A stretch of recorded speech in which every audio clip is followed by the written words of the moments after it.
تعالوا نعمل خشاف رمضان بطريقة زمان، طريقة أمهاتنا.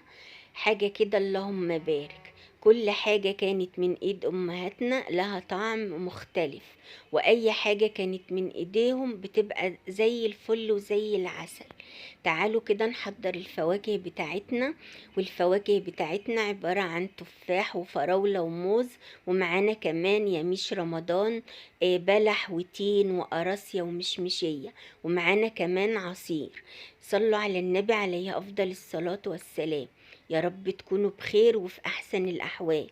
هنا قطعت كده الفواكه بتاعتنا قطع صغيرة علشان تبقى سهلة كده في الأكل. كمان كنت غاسلة البلح وسايباه لما يتصفى. هنا كمان المشمشية مقطعاها قطع صغيرة، كمان برضو التين قطع صغيرة، وكمان القراصية.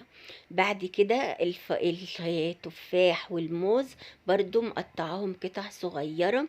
هننزل بقى على الموز والتفاح بمعلقة كده من عسل النحل علشان اللون بتاعهم ما يغمقش معانا. صلوا على النبي عليه أفضل الصلاة والسلام. هنا بقى هنحضر العصير بتاعنا اللي هيدي للخشاف طعم مميز، وهو عصير فيتراك بطعم المانجا. حاجة كده اللهم بارك. نزلت بقى كده بالعصير المانجا المركز على لترين من المية. الشفشق ده لترين مية. تقدري بقى تحطي كده اي عصير عندك، قمر الدين، برتقان، مانجا، اي حاجة. انا هنا ما حطيتش ولا نقطة سكر في العصير، ولا معلقة سكر، ولا ضفت للخشاف خالص ولا معلقة سكر. يعني اكتفيت بالسكر الموجود في الفواكه والسكر الموجود في يميش رمضان. هنقلب بقى كده كل الخليط بتاعنا على بعضه، الفواكه واليميش مع العصير، ياخد بقى كده طعم عصير المانجا، ويبقى كده الطعم ولا أروع. صلوا على النبي عليه أفضل الصلاة والسلام.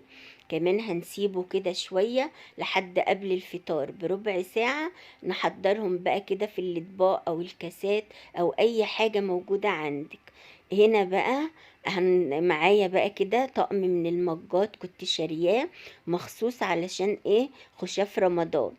انا عندي طقم خشاف وعندي اطباق كتير والله، بس انا حبيت اعمل خشاف رمضان في حاجة لها ايد كده وتكون لونها ابيض شفاف، تبين بقى كده لون الخشاف بتاعنا، وكمان تديله كده شكل مميز وهيبقى شكلها ولا أروع. صلوا على النبي عليه أفضل الصلاة والسلام. كلها أيام قليلة ونودع شهر رمضان. كنا من كام يوم بنستطلع هلال شهر رمضان، كمان يومين بالظبط وهنستطلع هلال شهر شوال. ربنا يعيده علينا وعليكم يا رب أعوام وأعوام، وإحنا وإنتوا في أتم صحة وأحسن الأحوال، ويبلغنا كده العيد وفرحته وبهجته، وكل أسرة كده فرحانة وسعيدة مع أولادها. هنا بقى بنحضر كده الخشاف بتاعنا في المجات بعد طبعا ما غسلتها ونشفتها. ايه رأيكم في الجمال والحلاوة ديت؟ حاجة كده اللهم بارك. كل حاجة كانت من ايد امهاتنا لها طعم مختلف وطعم مميز.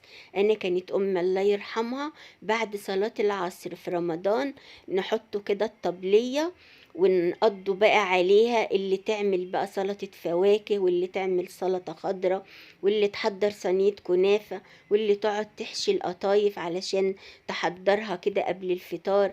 دايما كان عندنا بعض مننا يحب بعد الفطار ياكل بقى الكنافة والقطايف، تبقى سخنة كده وتبقى كمان فريش وطازة.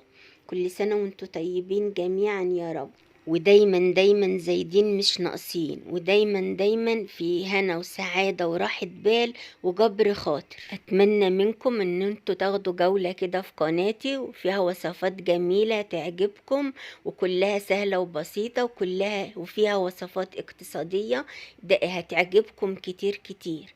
هنا بقى بنجمل الخشاف بتاعنا وبنحط عليه كده او نزينه رشة من جوز الهند المبشور. تقدري تحطي اي مكسرات، تقدري تحطي شوية من الزبيب مع جوز الهند الناعم، أي حاجة موجودة عندك هتسد وهتبقى من إيدك زي الفل وزي العسل يا ست الكل. أتمنى لو الفيديو عجبكم تسيبولي كده دعوة حلوة من قلبكم، بتفرحني وبتسعد قلبي. أشوفكم على خير، مع السلامة، باي باي.